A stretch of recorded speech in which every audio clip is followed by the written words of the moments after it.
Nessa fase número 5, a esta altura, o piloto do projeto já avistou a pista, já acionou o trem de pouso e está pronto para aterrissar. Então, seguindo essa lógica do encerramento, nós já passamos pelas questões relacionadas aos processos de encerramento. Já iniciamos eles com o habite-se, com o processo da certidão negativa do INSS e pegamos o habite-se e a certidão negativa do INSS e averbamos esses documentos no cartório, o que nós demos o nome de averbação da construção. É o ato que confirma o término da construção. Agora, dando continuidade ao processo de encerramento do ciclo imobiliário, vamos tratar da convenção de condomínio e regimento interno, constituição do condomínio e assembleia geral. É importante frisar que a convenção do condomínio e o regimento interno, numa versão preliminar, já foram tratadas e incluídas no processo de registro de incorporação. Mas agora, no final, no processo de encerramento, para a instituição do condomínio, ela tem que ser aprofundada e detalhada para uma versão final, justamente objetivando que o condomínio seja registrado e a incorporadora faça o processo de passagem do empreendimento e do condomínio para a administradora em si, que seria o condomínio como figura tendo uma personalidade jurídica. Aí à frente nós temos o processo de instalação do condomínio, numa visão em 3 passos. Esta é uma esquematização simples, mas esclarece da forma muito fácil as questões para entender o processo de instalação do condomínio de uma forma sequencial.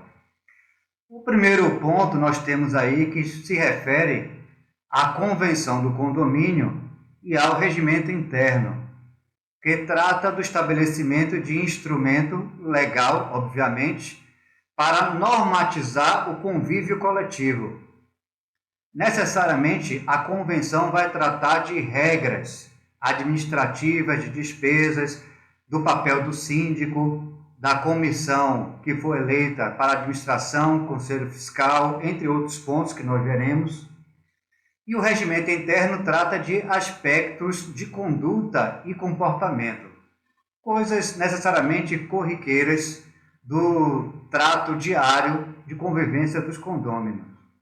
O segundo ponto se refere em si, após o trabalho e elaboração da convenção do condomínio do regimento interno, justamente tratar da constituição do condomínio e da Assembleia Geral, que necessariamente seria a reunião inaugural para a instituição do condomínio.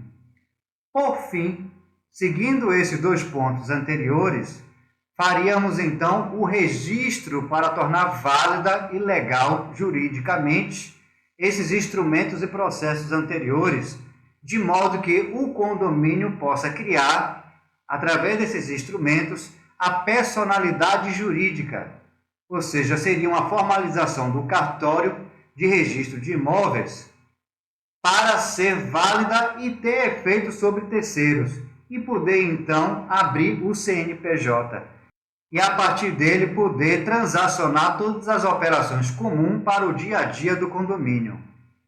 Dentro dessa perspectiva e dessa evolução, vamos tratar primeiro da convenção de condomínio e do regimento interno.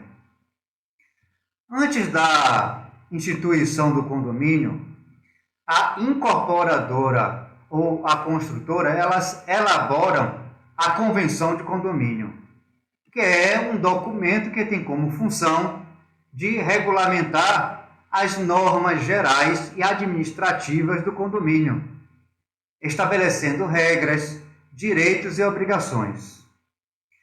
Para se tornar válida, no entanto, inclusive contra terceiros, a convenção precisa do registro do documento num cartório de registro de imóveis. Existe uma lei que regulamenta os condomínios que nós já conhecemos, que é a Lei 4591 de 64.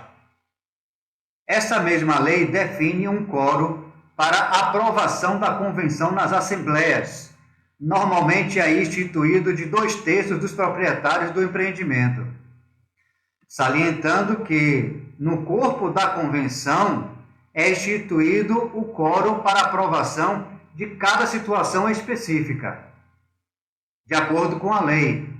Existem formas diversas de definir também a taxa condominial, que é tratada também na convenção de condomínio, mas normalmente ela é estabelecida pela fração ideal de cada imóvel. Agora, por outro lado, além da convenção de condomínio, também é elaborado o instrumento chamado regimento interno. É um documento normativo também, mas é específico para os acordos de conduta e comportamentos, ou seja, as regras básicas de convívio esperado entre os condôminos. Em linhas gerais, após a aprovação dos condôminos formalmente da convenção do condomínio e do regimento interno,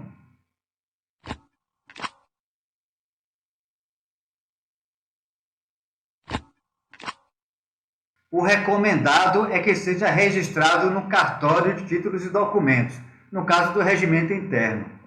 Cabe aí uma ressalva de que a convenção e o regimento interno, eles se complementam. Normalmente, hoje, tem feito a prática de colocar o regimento interno dentro da convenção. Isso porque, quando é registrado no cartório de registro de imóveis, passa a ter efeito contra terceiros. E a convenção que é registrada no cartório de registro de imóveis. Então, por isso, se opta por incluir o regimento interno dentro da convenção de condomínio. Esses são os pontos relacionados à convenção de condomínio e o regimento interno. Cabe ressaltar, nós temos aqui o exemplo de uma convenção de condomínio. Ela trata basicamente do destino das diferentes partes do empreendimento, do modo de usar as partes do condomínio, do modo de usar as unidades autônomas do terreno. Ela trata, por exemplo, das cláusulas pétreas, que são aquelas que só podem ser alteradas com unanimidade, da Assembleia Geral e do Código Deliberativo para cada situação, dos direitos e deveres dos condôminos, do papel do síndico, da administradora, do Conselho Fiscal, do Comitê Gestor do Empreendimento, assim como outras questões relacionadas, sobretudo, ao rateio de despesas. Entre eles está colocado aqui o regimento interno, que preferencialmente deve ser incluído dentro da convenção de condomínio. Então, no corpo dela vem tratar todas essas questões de pormenores. Obviamente, você pode pegar diversos modelos, mas é aconselhável que você tenha uma assessoria jurídica para poder adaptar as questões, as nuances específicas de seu empreendimento. Dando continuidade, depois de tratarmos da convenção do condomínio e do regimento interno, vamos falar sobre a constituição do condomínio. A constituição do condomínio, ela ocorre com a ata de Assembleia Geral da Constituição do condomínio. Então, nesta ata, são registradas as decisões e os acontecimentos durante a reunião dos condôminos, que nesta primeira Assembleia Geral devem aprovar o texto da Convenção do Condomínio e do regimento interno. A instituição do condomínio edilício, que é o que nós estamos tratando aqui nesse curso, ela ocorrerá logo após a averbação do empreendimento no cartório de registro de imóveis. A Assembleia Geral do condomínio, ela tem algumas questões e um rito para se seguir para que seja legítimo o processo de sua instituição. A Assembleia de Condomínio consiste em uma reunião entre os responsáveis pela gestão do empreendimento e os condôminos, para a discussão de assuntos de interesse coletivo. A seguir, nós vamos tratar agora da instalação do condomínio. A reunião inaugural, esse é o ponto principal, depois de fazermos a averbação da construção, então é virado o foco para instituir o condomínio e fazer a passagem. A reunião inaugural dos condôminos recebe o nome de Assembleia de Instituição do Condomínio e conta com a presença dos proprietários dos imóveis e de representantes da incorporadora da construtora. Necessariamente da construtora, se ela fizer o papel de empreendedora, no caso de assumir a responsabilidade também de incorporação. O convite para a reunião, ele é realizado através de edital de convocação, onde consta a data, o horário, o local e a agenda dos pontos que serão abordados no encontro. Isso é obrigatório para tornar o processo válido. Então, sobre essa questão de como instituir a reunião inaugural, a assembleia inaugural para instituir o condomínio, nós trouxemos aqui um roteiro para tratar do processo. Importante ressaltar que o Código Civil define as regras para a validade e os procedimentos para as Assembleias Gerais. Isso não é feito de acordo com a tradição ou o senso de organização de quem estiver à frente. Esse rito, para se tornar válido, é determinado no Código Civil. O Código Civil, na Lei 10.406, também na lei que nós estamos abordando aqui, que é a Lei de Condomínio 4591 de 64, apresentam disposições gerais sobre os condomínios e outros também que devem ser observados para fazer a Assembleia Geral, que está lá no Código Civil, artigo 1333 ao artigo 1352. Neles estão estabelecidos os ritos para a Assembleia Geral. Então, nós destacamos aí apenas 4. O primeiro deles diz respeito ao edital de convocação. Ele deve ser exposto primeiro em local de ampla circulação, com antecedência mínima recomendada de 10 dias, sendo em primeira convocação com um quórum de pelo menos metade do total, e em segunda convocação, na hora da reunião, livre, pela maioria dos presentes. No corpo do edital, deve constar obrigatoriamente a pauta da reunião. Esses são os pontos relacionados que devem ser levados em consideração no que diz respeito ao edital de convocação. No ponto 2 dos procedimentos relacionados para a execução da Assembleia Geral, nós temos as questões da lista dos presentes. Logo no início da reunião, deve ser apresentada a lista de presentes e anexada, sobretudo, a ata da Assembleia. Isso é fundamental e obrigatório. Terceiro ponto, presidente da mesa. Deve-se instalar uma mesa mediadora que define regras para a reunião. O presidente da mesa, ele é escolhido logo no início da Assembleia.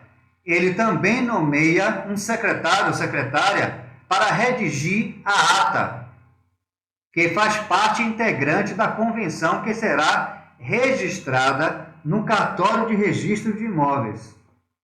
A condução da reunião ela segue assuntos específicos colocados no edital de convocação, observando nas votações os limites mínimos especificados pela Lei do Condomínio e do Código Civil, como nós falamos anteriormente. Vale a pena fazer uma consulta e ler lá, sobretudo, a parte do novo Código Civil, do artigo 1333 a 1352. O quarto ponto e último, nas questões da Assembleia Geral, é a aprovação da convenção e demais atos formais e instalação do condomínio. Número 1. São alguns pontos que nós devemos observar. A aprovação da convenção e do regimento interno. Primeiro ponto. Deve ser aprovado de acordo com o quórum estabelecido pela lei no artigo 1333 a 1352. Ok? O segundo ponto é a eleição do síndico e dos membros do Conselho de Administração e do Conselho Fiscal. O terceiro ponto diz respeito à apresentação da administradora de condomínio. Geralmente, para fazer o processo de transição, é escolhido uma administradora pela comissão transitória, pelo condomínio transitório, liderado pela incorporadora, e é apresentada esta empresa. A administradora, então, vai abordar o ponto 4, que é exatamente a apresentação da previsão orçamentária inicial e a fixação da taxa condominial de partida. Isso tudo deve ser aprovado formalmente, colocado em ata, para que seja registrado no cartório de títulos e documentos. Só a partir desse ponto é que exatamente nós podemos seguir com a última parte da instituição de condomínio.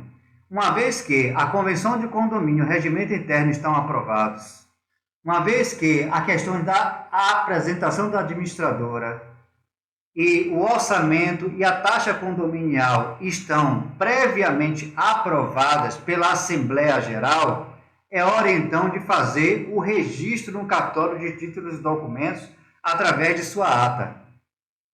Somente depois do registro no cartório de títulos e documentos é que efetivamente é considerada que o condomínio está instituído juridicamente. No passo seguinte, é tratar da personalidade jurídica do condomínio. Uma vez que ele já está instituído, formalizado juridicamente, então parte-se para a etapa seguinte. Para a inscrição do condomínio no CNPJ, é necessário a apresentação da convenção do condomínio e ata da Assembleia Constituinte assinada e reconhecido firma em cartório. É importante isso porque somente através do CNPJ será possível ao condomínio realizar contratações, abrir conta bancária, assumir obrigações trabalhistas, ou seja, tudo aquilo que é pertinente à operacionalização do condomínio, aonde há, de certa forma, a caracterização do desligamento da passagem da incorporadora para o condomínio constituído. E assim se encerra um ciclo. A partir desse ponto, a incorporadora vai tratar apenas de realizar os desligamentos e as partes relacionadas à assistência técnica e garantia de obra. Instituído, então, o condomínio, é importante agora fazermos uma ressalva. Existe uma lei, número 14.382, de junho de 2022, é uma lei, inclusive, recente, que estabelece a criação de um condomínio transitório com a emissão já do registro de incorporação. Esta pode ser também entendida, em parte, pela comissão de representantes com o mínimo de, pelo menos, 3 participantes, tendo igualmente a convocação de reunião, a realização de assembleia e o registro da ata constituinte registrada em cartório. Esta exigência prevalece até a criação do condomínio edilício, que é o que nós acabamos de tratar, após a averbação da construção. Então, esses são os pontos necessários que nós deveríamos entender acerca do que nós estamos vendo aí à frente, que é uma visão simplificada do processo de instalação do condomínio, aonde passamos desde a convenção do condomínio e regimento interno, os procedimentos para, de fato, constituir o condomínio, os procedimentos relacionados à Assembleia Geral, até o seu efetivo registro e criação da personalidade jurídica. Esses são os pontos relacionados àqueles que se seguiram depois da averbação da construção, que estão dentro dos procedimentos relacionados à etapa de encerramento. Estamos chegando lá perto do final, o avião já tocou o solo e agora é tratarmos da parte final da incorporadora. Até a próxima aula.